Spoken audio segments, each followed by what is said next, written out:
What we want to see here in the Senate and what all Australians need to feel is confidence, Madam Deputy President.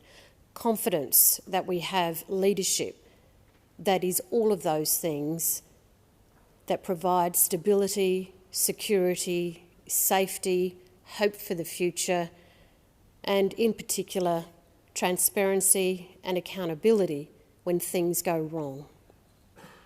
And things do go wrong. They do go wrong, Madam Deputy President. Whether it's in a personal scenario or a professional scenario, things do go wrong.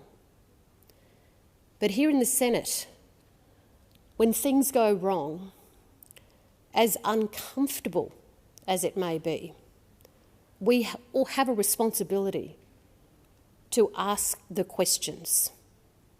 We have a responsibility to focus on process. We have a responsibility to keep asking the questions that forever remain hidden from being answered.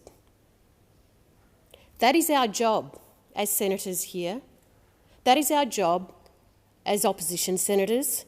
That is our job as crossbench senators, to keep transparency and accountability to those in power. The people in power are our coalition colleagues, both here in the Senate and in the House. And like it or dislike it, the reality is that that power has to remain checked.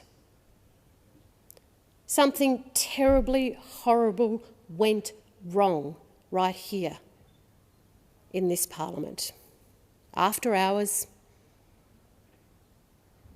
when a young girl had no support, when only now has she taken the courage to speak up.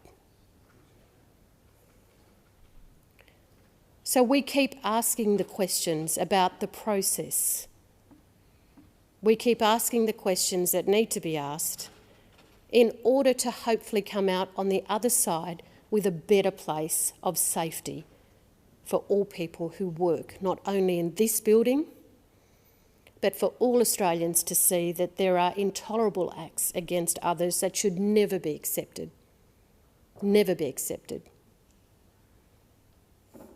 So sometimes it is hard to ask those questions, but they are never coming from a personal point of wanting to damage someone. They are coming from a sense of responsibility of our roles as senators to keep those in power accountable, just as we ourselves are accountable to our constituents in the roles that we conduct ourselves in back in our own jurisdictions and here in this place.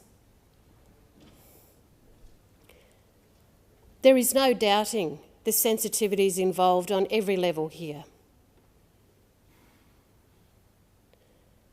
But the obfuscation from the Prime Minister down in answering important questions both in the House and from ministers in here are legitimate concerns that we will continue to keep raising.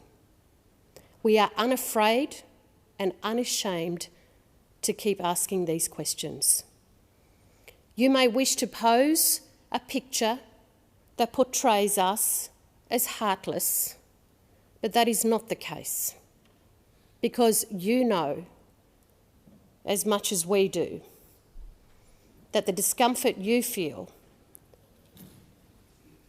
has to be made bare, because all Australians expect answers. And we've not seen answers in these past fortnight. We've not seen answers. And Labor will continue to pursue, in the interest of justice and fairness, and to eventually reach a position of suitability, safety for all Australians, whether they work in Parliament House, whether they work in businesses across the country, whether they live in their homes. If it is up to senators here on this side to ask the hard questions, let me reassure you, we will continue to do so.